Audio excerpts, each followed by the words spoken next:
Hello, everybody, and welcome to Grand Prix Las Vegas coverage. I'm Brian David Marshall. I am joined in the booth by Pro Tour Hall of Famer Paul Rietzel. Paul, very excited to have you along with us. The other person you hear in the booth with us is Rich Hagon. Hi.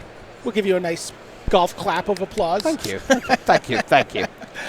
We're finally underway here on day 2 of the Modern Grand Prix, and this is round 10. These players are both 7-2, playing basically to keep their top 8 hopes alive, Paul. And it's White Blue Control versus Hollowvine. Give us a quick overview of how this matchup plays out in your mind. Yeah, so again, game 1, these Vengevine and Hollow One strategies are usually so difficult for almost anyone to deal with, and a lot of the ways that they lose is by beating themselves. Obviously, triple Street Wraith cycle here for Hiroki Takeda on turn 1 as he goes to 14, basically trying to sculpt the perfect opening hand. There are 2 Hollow Ones. Wow. Yeah, and so Stefan, being on the play has a very small chance if he's able to find, a turn 4, Wrath of God effect or Supreme Verdict, but just a brutal start from Hiroki, and as I mentioned, really tough for Stefan's deck in game 1 to deal with something like that.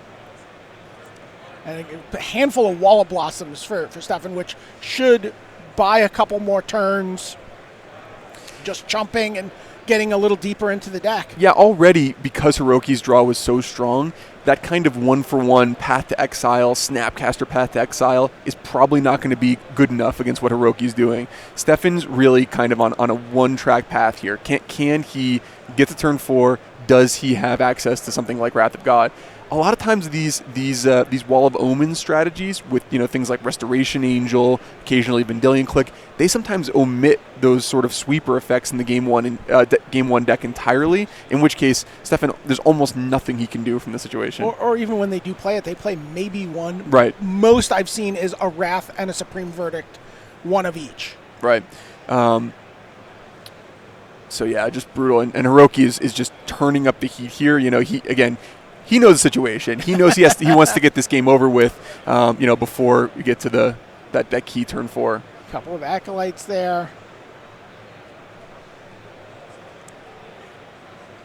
And Stefan now I'm going to assume that there's a Path to Exile in play here, because otherwise shocking yourself with Hallowed Fountain seems like a pretty dangerous play, and you do see the path there. Yeah. Any chance of Stefan pathing their own wall? I mean, the wall is basically on chump duty here. Yeah, and he does have a Wrath of God in his hand, and he needs to find that 4th land, so we may see him do just that. Oh, no, he must have a 4th land. So it does path the other Hollow One. Preserves the life total there.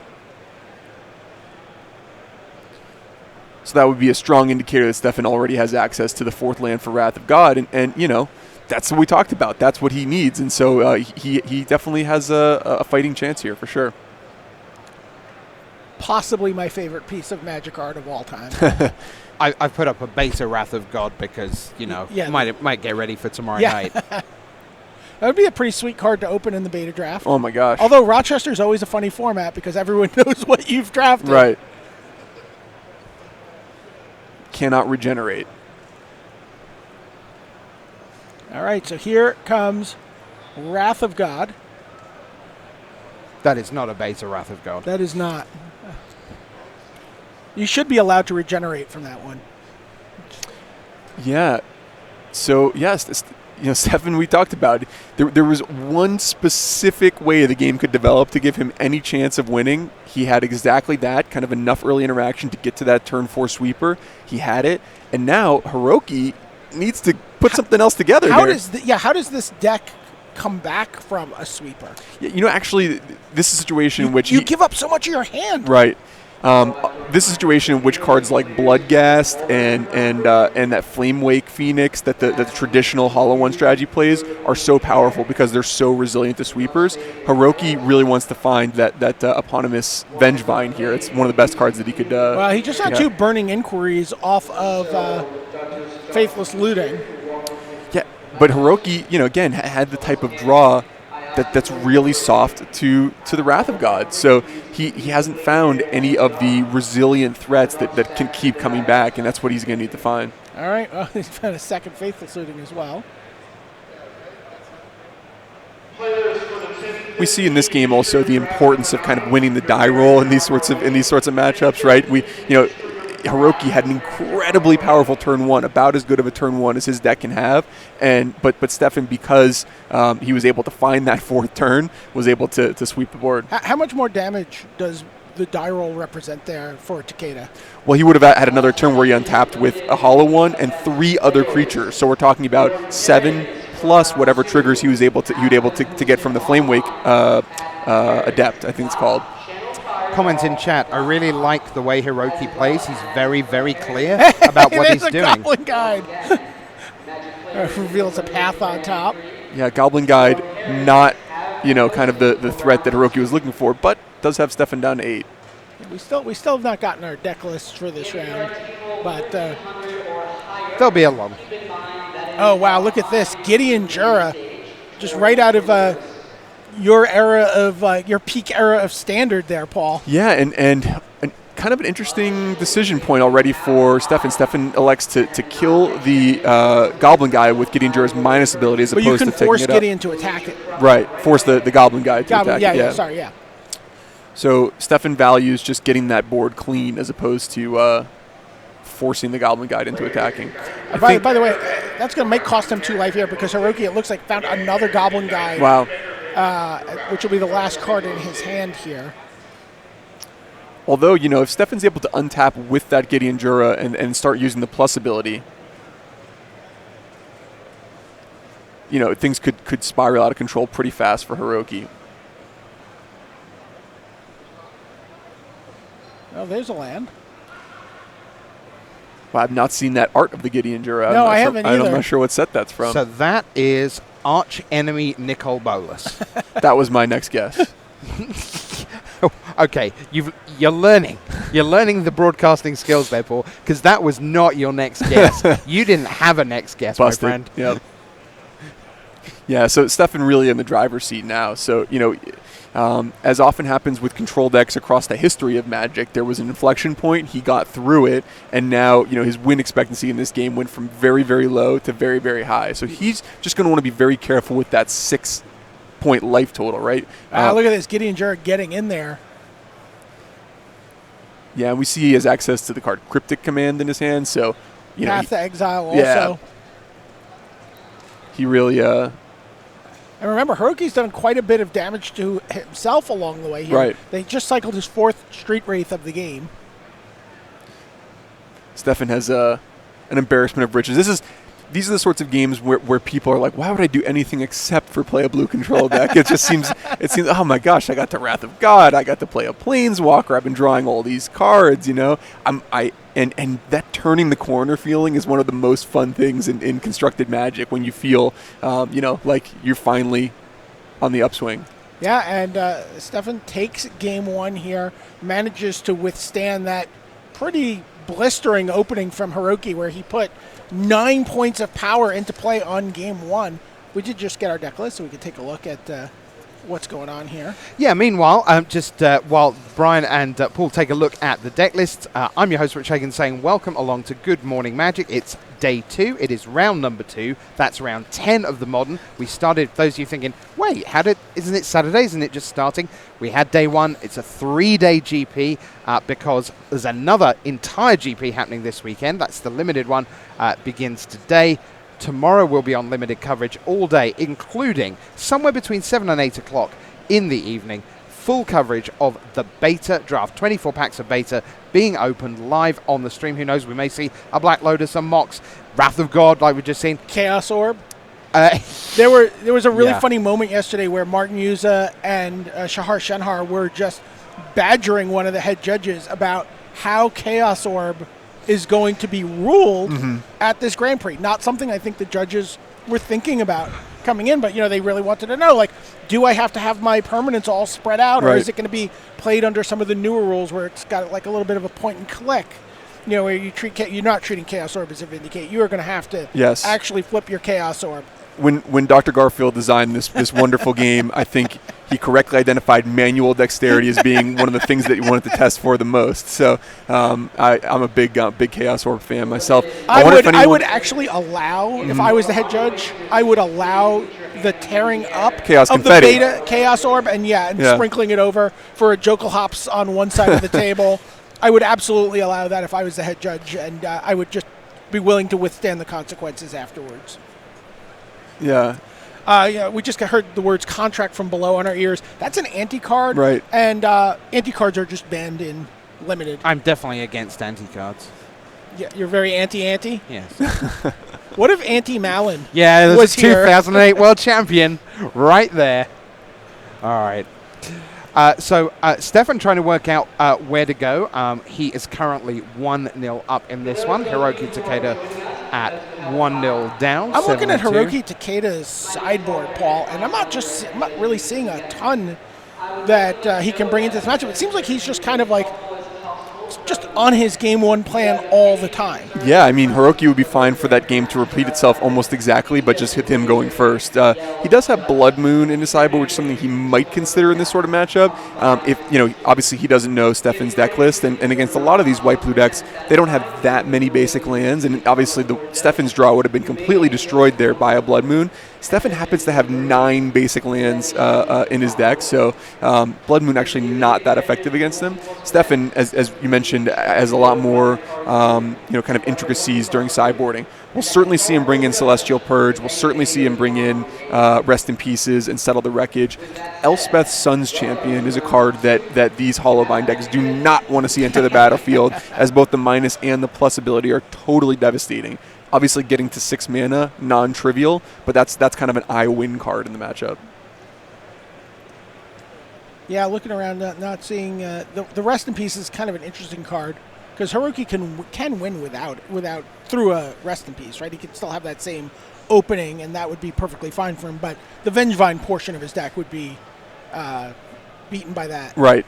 Now, does he have anything in his sideboard where he's just thinking about like all of the possible enchantments your opponent can bring in against you? Yeah, I mean it's for sure. I mean, but Hiroki, I think, because he's not relying on things like Bloodghast, like Flamewake Phoenix, he can certainly fight through something like a Rest in Peace. So he does have access to Ratchet Bomb if he's really, really scared about it, but I think that's the wrong approach against a white-blue control deck. So Stefan's deck, we were speculating how many sweeper effects he was playing in the main deck. He actually has 4. Oh, wow, 2 copies of lot. Supreme Verdict, a Wrath of God, and a Terminus, which is absolutely a brutal card against a Hollowbind deck. Wow. I also see a Detention Sphere in hand for Stefan, which can be a little bit of a sweeper against these decks that tend to have a bunch of redundant creatures in play. Yeah, Stefan actually came really well prepared for this matchup with lots of cheap interaction, sweepers, and much less of the kind of situational counter magic we see some of the blue control decks play where they try to do that draw-go thing. So Stefan's really sort of a planeswalker deck that's supporting it with mass removal, and then, of course, cards like Cryptic Command that are just so powerful. And here again we see Hiroki cycling 2 Street Wraiths. You pay 2 life to cycle it and goes down to 16, but this time passes the turn on the play with no action. Yeah, so definitely not what Hiroki was hoping for. I think that it's hard to mulligan hands that have multiple Street Wraiths, because you have so many good draws. If you draw into a Burning Inquiry, into a Faithless Looting, into a Hollow One, all of those are going to be online when you have 2 Street Wraiths. So, hard to send that one back, but obviously hasn't worked out so far. I mean, it looked great in game 1. But wow, in this, a really slow draw for so funny to have someone pass the turn on turn 2. It's a pretty common occurrence in Magic, but for Takeda to pass on turn 2, it's pretty, I think, devastating for him. Yeah, I mean, you got to kind of wonder what is it that he has in his hand. Like what could be there? It must be just a bunch of Vengevines and Temur Battle Rages, because most of his deck costs 1 or 2 mana. So. He really needs to get a threat on the board yesterday, and Stefan is just thrilled that he's been able to get the first creature on the table. That's a good line. Threat on the board yesterday. Perhaps that can be the back of the T-shirt, BDM. So. Oh, there's a Blood Moon, and maybe that was the thing that made him keep this hand. Yeah, and again, as we mentioned, Stefan has 9 basic lands in his deck, but none in this draw. No, he does have 3 mountains in play at Right. the moment. Although I guess they don't count as basic. Non-basic mountains, yeah. All right, so there's a Grim Lavamancer. So this is interesting. So, yeah, we mentioned Blood Moon in this matchup where Blood Moon looked great against what Stefan was doing game 1. We happen to know that it's not that great against Stefan's exact deck list, but it looks great again in this game. So Stefan is just stuck with a handful of cards that he can cast because of Blood Moon. And we're just going to see a full-price hollow one. Yeah, I mean, Dirkwood Boar. Yeah. We might see one of those open in that's not till 4th edition, right? Yeah.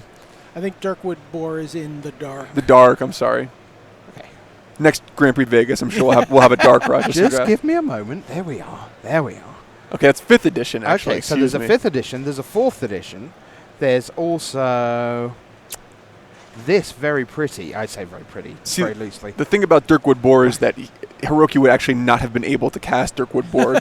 Despite 5 red-green dual lands, he does not have access to any green mana. So it's actually really a steel golem, I believe. Yeah. So now you're making me work for a steel golem. Okay. Oh, it was Legends. Oh, we can do a Legends draft. Is it steel golem? No. Well, there's a steel golem. No, it's I can't remember. There is a 5-mana 4/4 artifact, vanilla. I can't remember the name of it. I'm sure Chad will help us out with that. Oh, are you? Either that or they're going to work on the etymology of Klosterman for us. So that's the... No, that's not it. That's not it. Come on. Meanwhile, Klosterman is building up the basic land count. 2 islands in play now. Yeah. So at this point, Stefan really needs to get that Blood Moon off the table. His draw is not good against Blood Moon, so he needs something like Cryptic Command to bounce the Blood Moon, or that 1 copy of Celestial Purge. Cryptic Command is now a possibility. 3rd island in play that unlocks Cryptic Command. Although I don't see any very, very blue cards in his hand here.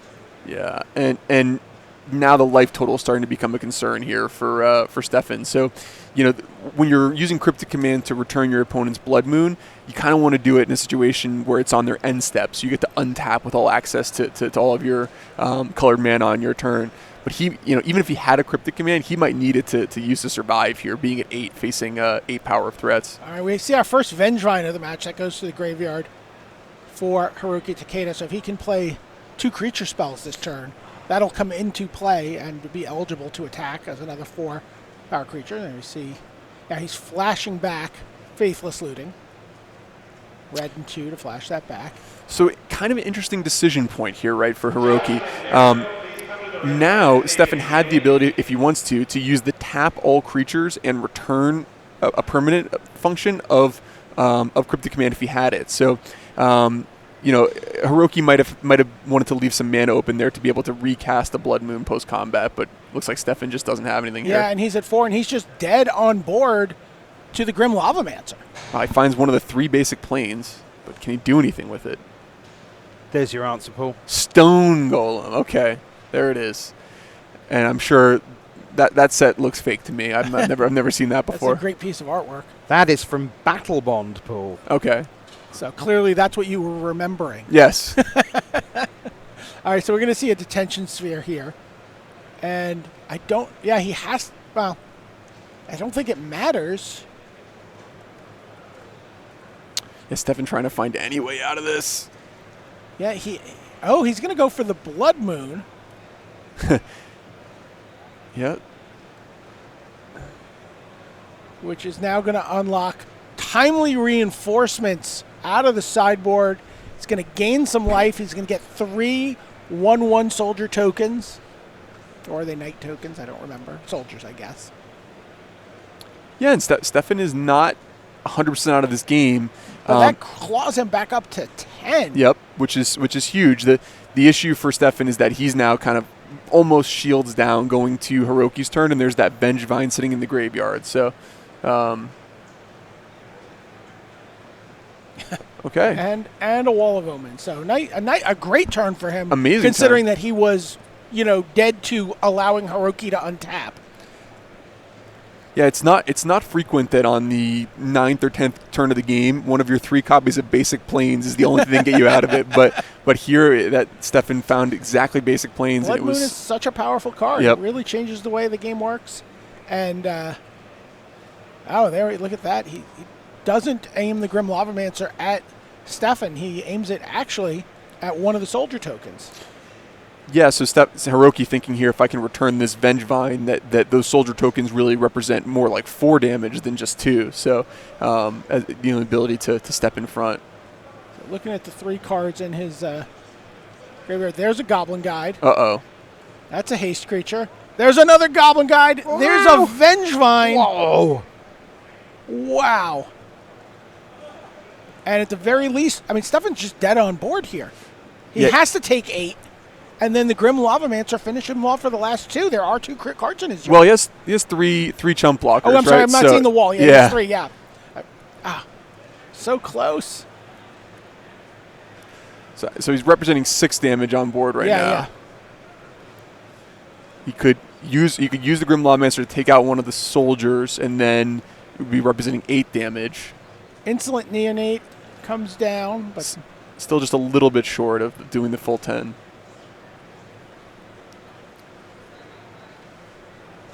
I think the question Hiroki has here is, do I want to take out one of the soldiers now and maximize my damage, or it seems like that's the right approach, but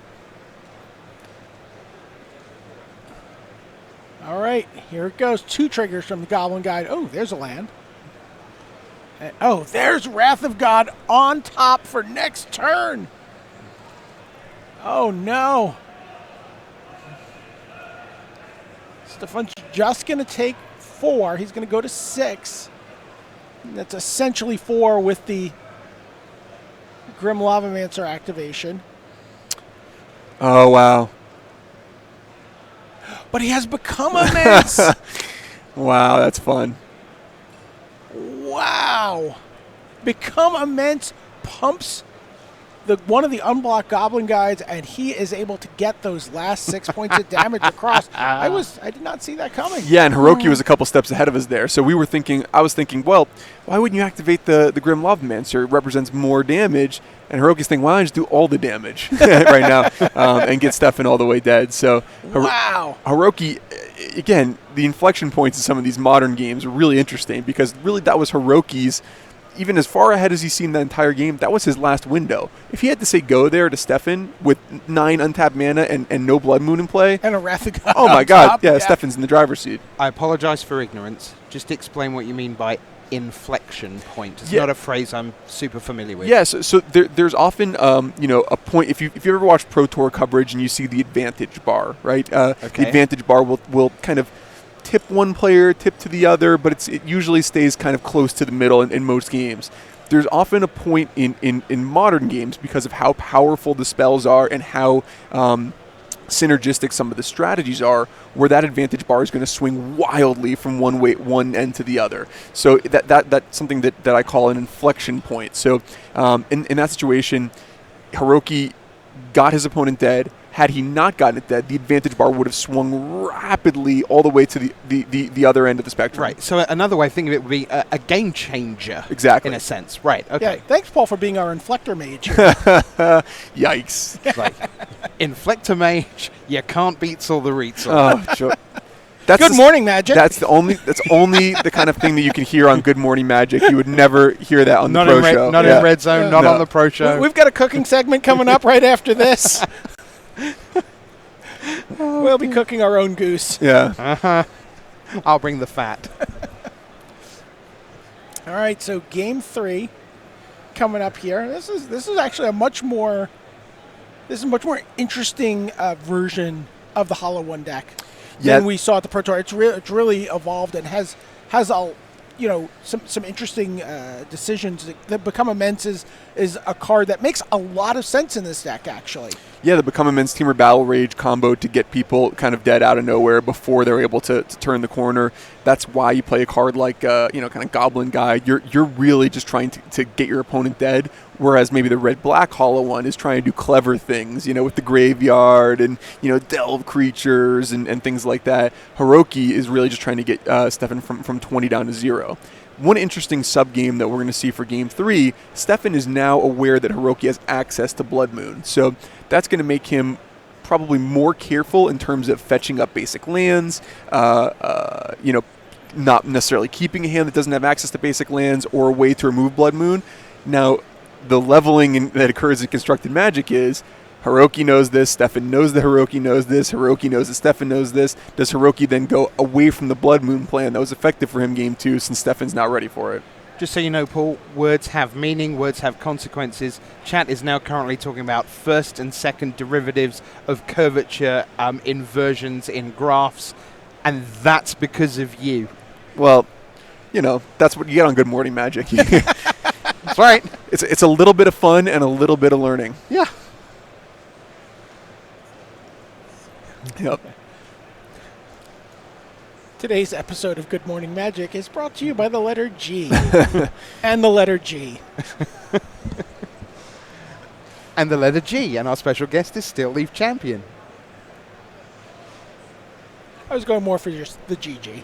Yeah, I know, and then I sort of one up to it Oh, and went okay. for Got like it. 3 green mana symbols and okay. Here right. comes game number 3, Hiroki Takeda against Stefan Klosterman.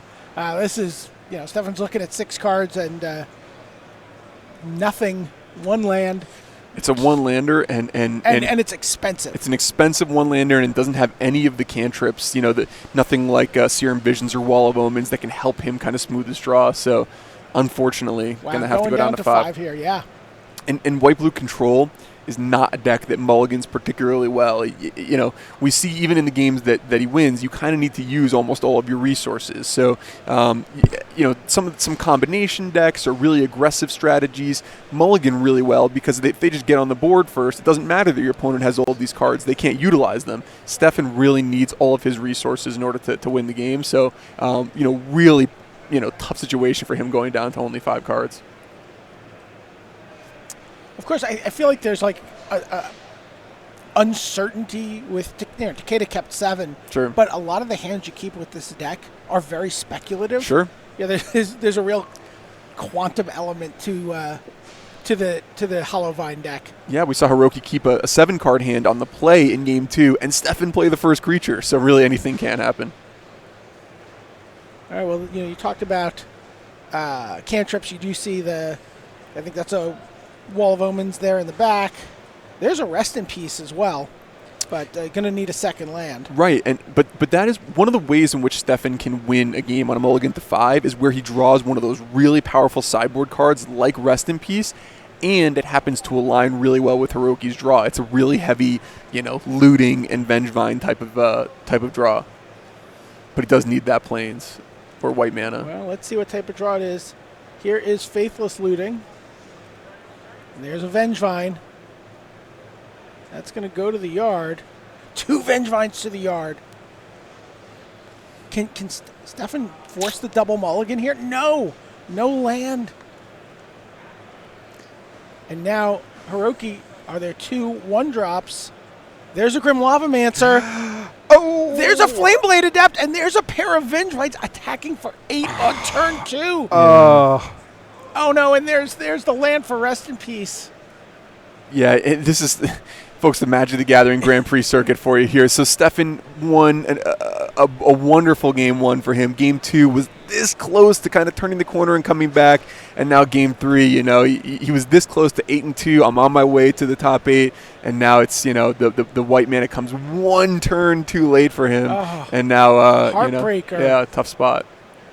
And there's such beautiful white bordered lands as well. All right, so he's going to go with the Wall of Omens. He's got to just keep digging here. It's a little too late for the Rest in Peace. It's not going to do anything at this point other than cut Hiroki off from a Faithless Looting. Well, there's a second Faithless Looting. So Yeah, Stefan does have access to that timely reinforcements in his deck that we saw be so effective in Game 2. But, again, with the 2 mulligans, he's just so resource-light. He needs timely reinforcements. He really needs Rest in Peace to be on the table already. He needs that kind of sweeper effect, and he needs the lands 3 and 4. It's hard to have all of that when you only have a couple cards in your hand. Here's Burning Inquiry. He might have the land soon enough. Both players draw 3. I was hoping, I didn't want to mention it and curse it, but I was hoping we would see a Burning Inquiry allow Stefan to Terminus at some point in this game, but unfortunately with no. And you see, Stefan did look at the cards he was drawing. He's used to drawing the miracle draw. Yeah, so the players just decide which 3 are going to the yard. We see Rest in Peace, ironically, going to the graveyard along with Cryptic Command and a 3rd land. Sees that Temur Battle Rage. But interestingly enough, Hiroki casting Burning Inquiry is one of the ways Stefan can actually win this game, because it can get him into the lands that he needs in order to up. All right, and that's going to be the handshake from Stefan Klossman. He just was not able to recover from that double mulligan, and Hiroki Takeda, attacking with 2 Venge Runs on turn 2, was just able to keep enough pressure on him that it wasn't recoverable. Yeah, welcome back to the booth. Soren's Gaze in chat asks, have you ever been so disappointed that Careless Whisper starts to play in your head? It's like, are you ever going to dance again, Paul? No, yeah. I empathize with Stefan's situation there. It's like you're victory ripping that land on turn 2, and yeah, anyway, so that's quite enough of that. It's Good Morning Magic. It's me, him, and him. And coming soon after the break, there's going to be more magic. Yes, there is. Don't go anywhere.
everyone. Welcome back. It's like we never moved.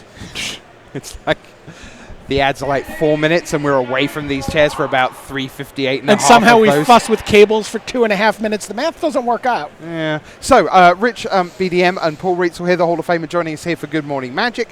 More magic is coming your way. We're going to go down and watch an Elves match in action. Joe Lissette is the player that we're looking forward to featuring here. So we're going to head right down to the action. He's up against Brennan Winkleman, and Brennan Winkleman there we see getting underway with all the foil goodness. Brian David Marshall and Paul Reitzel with the call. Well, actually, Brennan Winkleman is our Elves player. Right. Joe Lissette is playing Eldrazi. Mono green, I'm guessing. Mono green Eldrazi, Yep. yeah. Mm-hmm. Looks like just kind of more of a traditional Tron type of strategy. He's got the chromatic effects and the ancient stirrings, and this is a deck that's really gone out of fashion among the Tron players. What is the appeal of this mono green version? just consistency, right? You know, you're getting to play 5 basic forests, so it's good against decks that are doing things like casting or activating Field of Ruin against you. It's powerful. It's fairly consistent for a deck that needs to assemble a 3-card combo.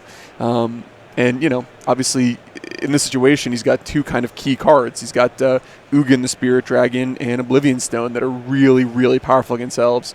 Walking Ballista also, quite good, but Brennan has a great draw. Yeah, here we see Joe Lissette assembling the Tron for turn 3. And then when you're playing this mono green version, what's the signature play? It's still just Karn Liberated at the 7 mana spot? Yeah, so by the way, 7 mana on turn 3 is right. Stupid. Right, but Brennan, they're all is dust is something you occasionally see from these decks, not something that Joe has chosen to include in his strategy. So Brennan will know that he's likely going to get at least a 4th turn with most of his creatures on the battlefield. So Brennan's trying to think, how can I assemble kind of a kill on the 4th turn? Paul, flavor question. Do you know why Tron decks are called Tron? Are you aware of this? I am not. Okay. Brian? I always heard it from the Japanese players who like the deck, and they refer to it as assembling the Tron. Okay, so here you go. It's referring to Voltron. Yeah. It was an 80s cartoon with these robot lions that had the ability to assemble themselves together into a stronger robot humanoid called Voltron. The deck is assembling all of the Urza lands together, hence the Urzatron, and Tron is simply the shortened version. I didn't make that up. I'm reading that off the interwebs. That was I owned a Voltron. Yeah. I was going to guess that, but I owned one. That was your next guess. Yeah. Paul. Yeah. I'm just starting to accumulate the Reitzel quotes for these T-shirts that we're going to get made. All right, here's 7 mana for Joe Lissette. wow. And he is going to make a 3/3 Walking Ballista, and he is going to go to town with that. So Brennan passing with an elf up, indicating obviously that he very likely has Collected Company in his hand, and he's going to need it to be quite a good Collected Company. All right, passes the turn. Yeah, there's the Collected Company. And now Joe can wait until we see what Brennan. Actually, no.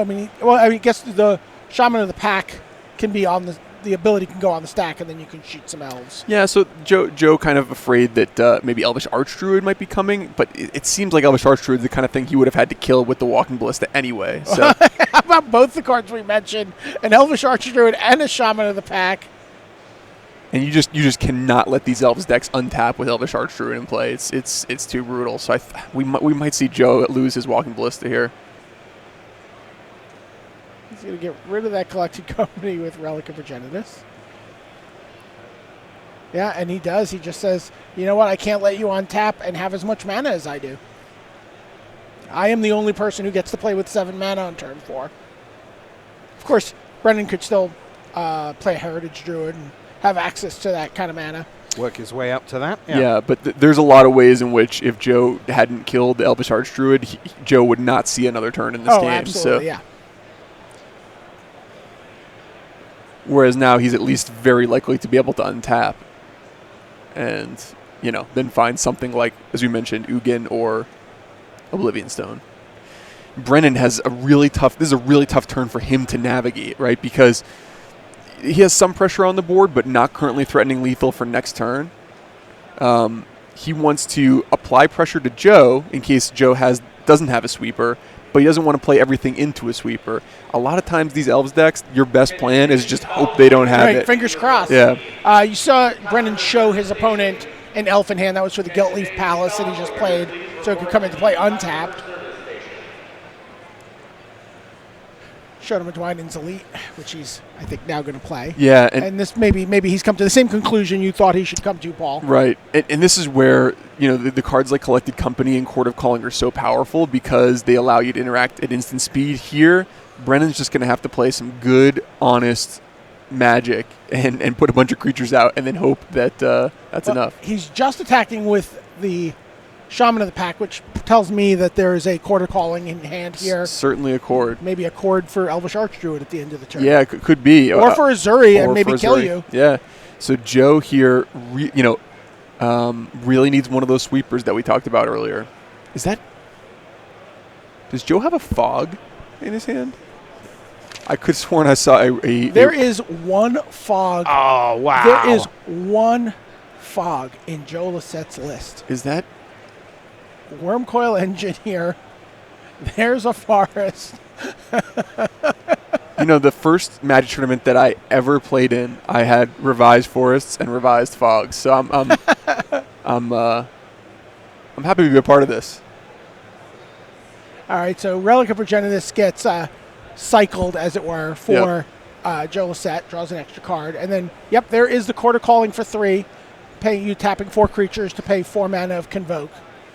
And, if you're Brennan, you're thinking, okay, I'm going to be able to get him dead here, right? One forest represents nothing, right? Yeah. That's You might even joke to yourself, oh, well, he could have fog. yeah.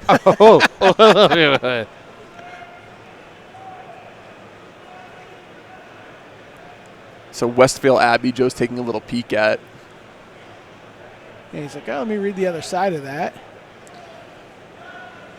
Ormondar Profane Prince. So Brennan is thinking, okay, if he has more things to cast in his hand, he may get the Archdruid. Right, gets another Shaman of the Pack. So Shaman of the Pack. So interesting. So Shaman of the Pack's going to hit Joe for 6 and put him down to 4. But Wormcoil Engine right now still means that given what we see on the table, Joe's not dead. It does mean, though, that a third copy of Shaman would finish Joe off. Is So that the last card in hand for Brendan Winkleman? it's possible. It's unlikely, but he's thinking that between my Lead the Stampede, Court of Calling, Collected Company type of action, maybe I can find another Shaman of the Pack.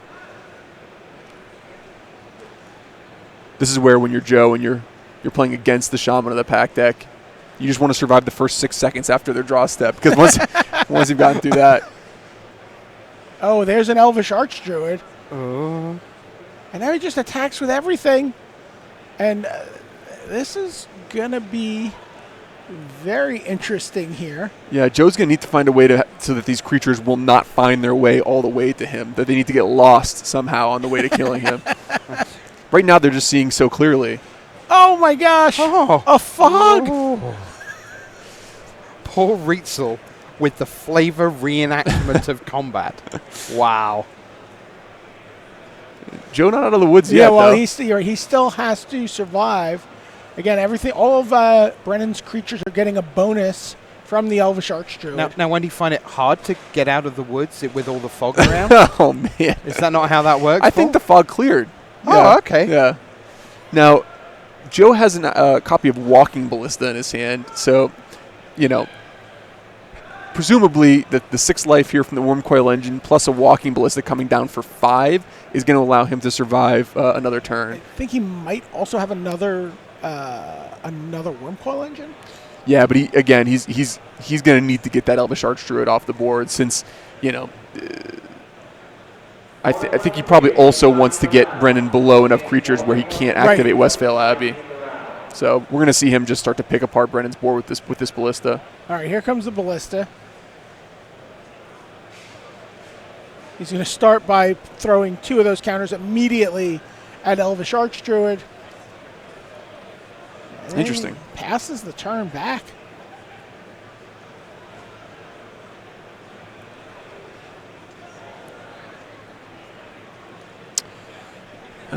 So does he not? He doesn't have enough mana then, I guess, is the to activate the Westfield Abbey. It's difficult to see with the foils how much mana Brennan has. So I guess barring he does not have any mana creatures at the moment. So right, so he does not have enough mana for the Westfield Abbey. Something like a Heritage Druid is what Brennan needs here, or an Elvish Archdruid for next turn. And theoretically, this should be good enough for this turn. Yeah, that's huge. So 3, 5, 7, 8, 9. This is going to hit Joe for quite a bit of damage. He's going to be forced to put Ballista in front of something and then obviously kill the Archdruid. Yeah. And so you can kill the Archdruid and 1 token.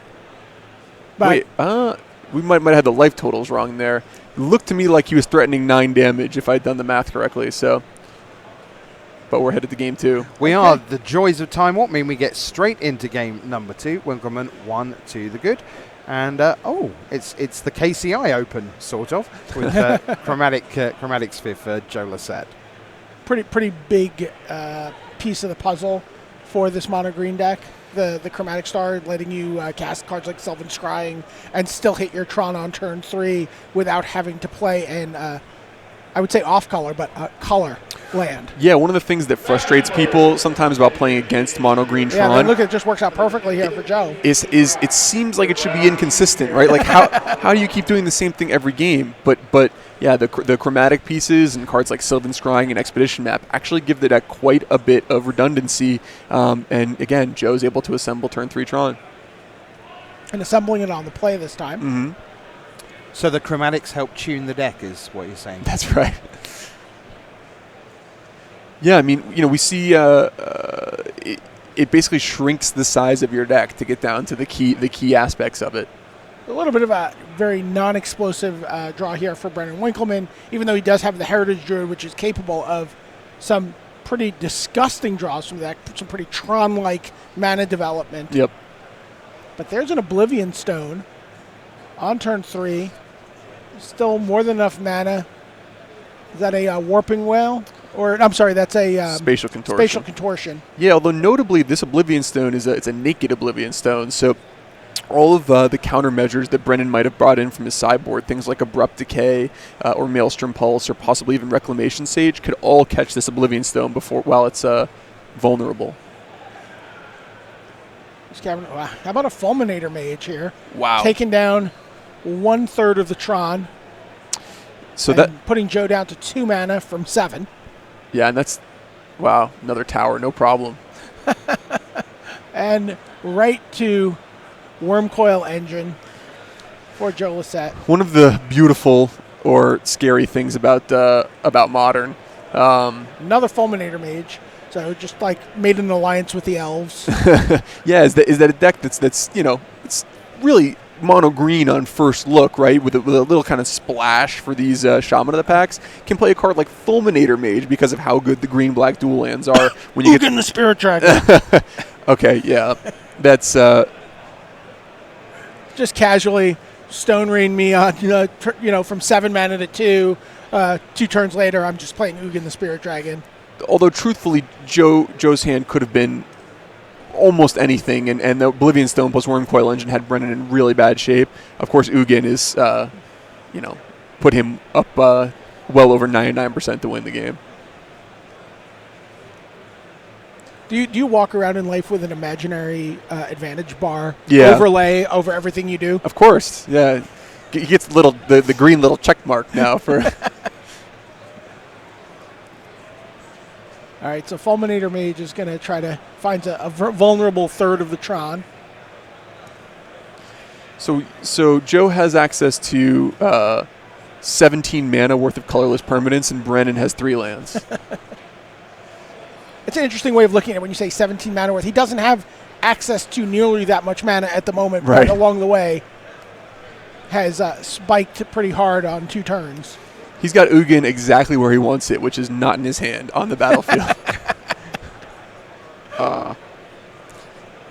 So Brennan threatening Collected Company here, but, it would take a fairly obscene sequence of things to happen for him to have a meaningful counterplay.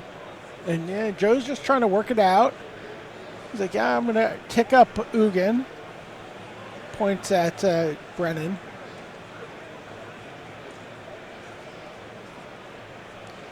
This is also some of the things that what people really hate about Tron is that you've fought through Tron twice with Fulminator Mages. You came ready. I've got my Fulminator Mages out of my green deck and still has Tron. Yeah. No problem.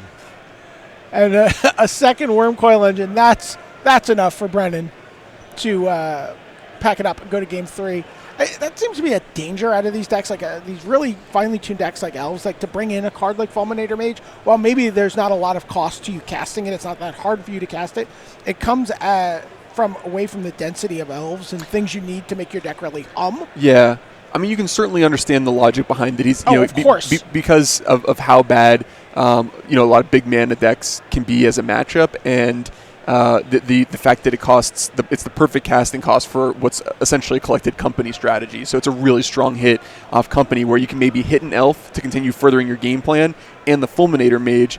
And, look, that game exception to the rule, oftentimes one Fulminator Mage is enough to disrupt the Tron player for the time that you need to get your thing going. And here we see Joe Lisette, perfect again. Chromatic Star into Sylvan Scrying on turn 2, and then he is going to untap and play his 7th mana on turn 3. Just kind of unreal. But you know what? Brendan Wilkman has a pretty exciting draw here himself. Turn 2 Elvish Archdruid means he's got a ton of mana. Yeah, when you untap with Elvish Archdruid, you just start to, you're at Candyland. I mean, there's all sorts of things that you could do right now. So, he could cast multiple collected companies this turn. He could empty his entire hand. He might cast a Chord of Calling for Fulminator Mage. He's going to have access to tons of mana. So, Joe, as the Tron player, has done exactly what he wants to do, but Brennan, as the Elves player, is executing his game plan to perfection. So plays an Elvish Mystic, which means right now Elvish Archdruid taps for 3. There it goes. Oops. Oh, this is a Chord of Calling, and I think we are going to see a Fulminator Mage here. Yeah. Fulminator Mage doing exactly what Brennan wants. And, Joe now in quite a bit of trouble. Unless he can get this Archdruid off the board, Brennan's going to have the kind of coast clear for his turn 4. On the table, only threatening 6 damage. We'll see what Brennan has left in his hand. No third land for Brennan that turn, by the way. Right. That was his turn 3. And honestly, Joe would have preferred to see him play a third land there because any spells here are pretty brutal for Joe. All right, so there is a Chromatic Sphere this time. And just cycles it for Joe, just sort of cycles through it there. Can't cast the Sylvan Scrying this turn with it. But he can Ancient Stirrings.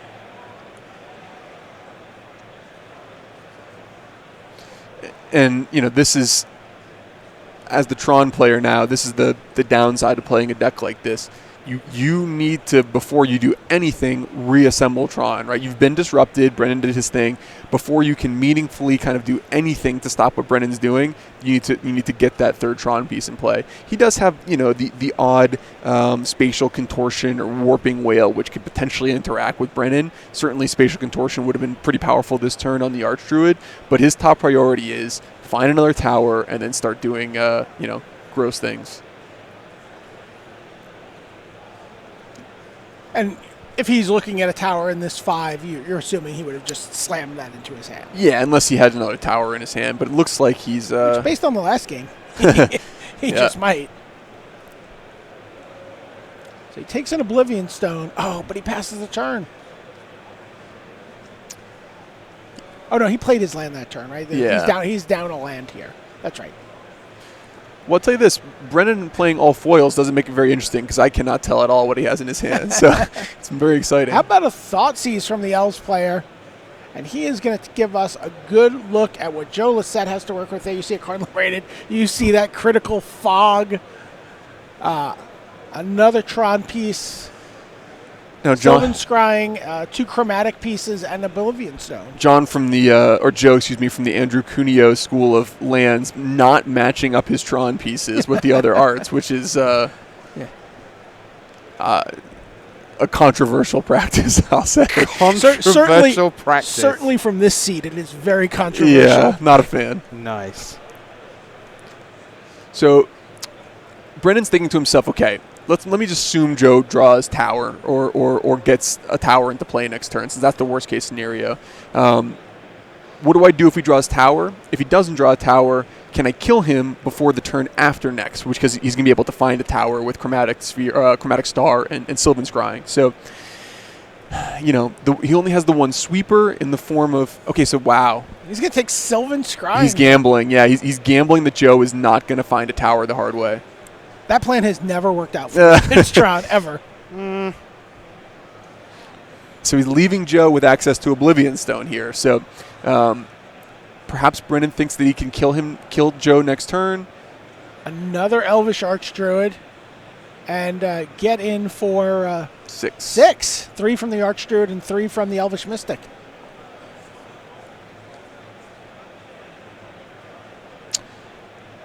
Wow. Yeah, so it's threatening 6, 9, 12 on the board.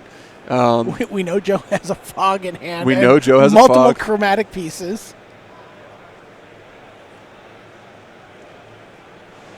So, Joe is basically trying to think about, okay, next turn is going to have to involve Oblivion Stone and sacrificing it. How do I survive till next turn? How do I maximize the chances that I make that happen? All right, so he's going to start off with Chromatic Sphere. Wow. I think that was a tower. Was it really? I think it was. But, there's a reasonable chance that Joe's going to need to fog on this next turn. Absolutely. He doesn't really want to take at least 12, with the threat of Shaman of the Pack. And, of course, something like another Elvish Archdruid could just end the game on the spot.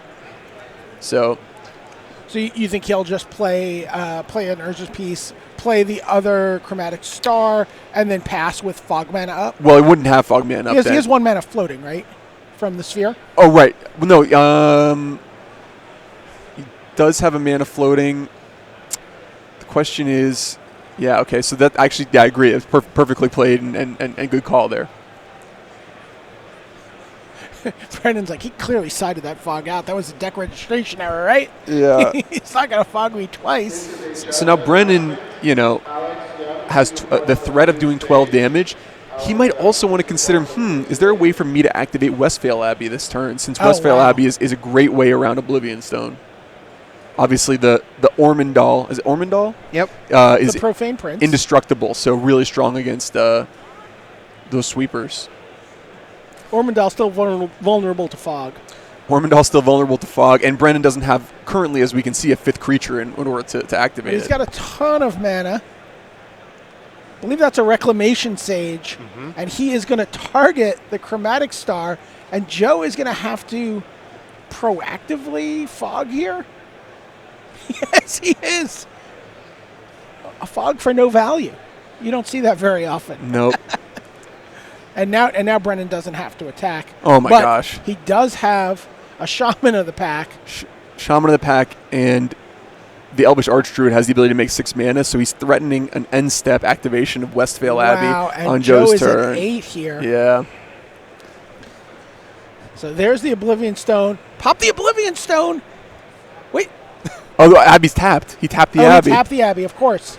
Wow. That was just insane. Joe gets to clear the board. I missed that he tapped the Abbey. I never thought he would tap the Abbey. I just didn't think that was possible. I didn't think that the Abbey would get tapped. Wow, there's a Ghost Quarter, and Joe, is this the inflection point? Well, for Joe? I missed the inflection point. And the inflection point happened on Westvale Abbey being tapped? on Brennan's pre-combat main phase when he tapped Westvale Abbey. That was the inflection point. Go back and watch for it. Clip that inflection point for us. Karn liberated. And now it's an embarrassment of riches for Joe Lissette. Oh my gosh, I've never seen anyone start a new game with Karn. Things I've done changed it quite a bit. I've done it in a feature match on camera before in limited. Oh my gosh, awesome. You've done pretty much everything in the game on camera, Paul. Have you ever cast Fog on camera before? I don't. Probably. He's an aggro player. Why would he play cast Fog? Sometimes you make Sometimes in the Fog, in the aggro mirror, Fog is or good. the way Fog is supposed to be used, which is that you make an attack and then you're like, shoot, that was stupid, and then you have to cast Fog to undo your own stupidity.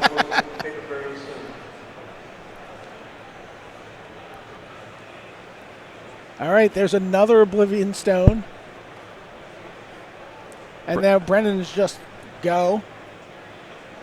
Speeding things up along here. We're actually getting close to turning the round around. We are. They're turning. I get it round and round. I get it. Yeah. We are turning the round around. It's true. So we are going to see what happens next. Can Brendan Winkleman come back from that inflection point, Paul? No, I was going to say no. I know he's going to say no. I just want to set him up with a nice, easy question. Now, Joe doesn't need to do anything for the rest of the game. He can just keep activating that Karn, plussing it or minusing it. But wouldn't it be fun to restart the game with Elvish Archdruid in play? And a Tron piece.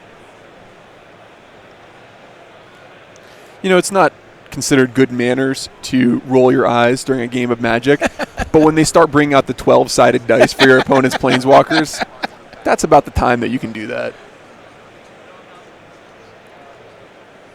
All right, now he just starts working at Brendan Winkleman's mana base here. The real thing would be to start a new game with Westvale Abbey in play and the ability to activate it.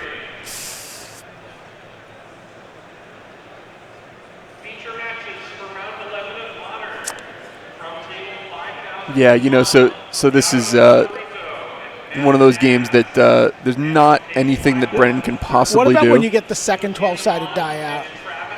Yeah. Oh, dear. That should draw a flag.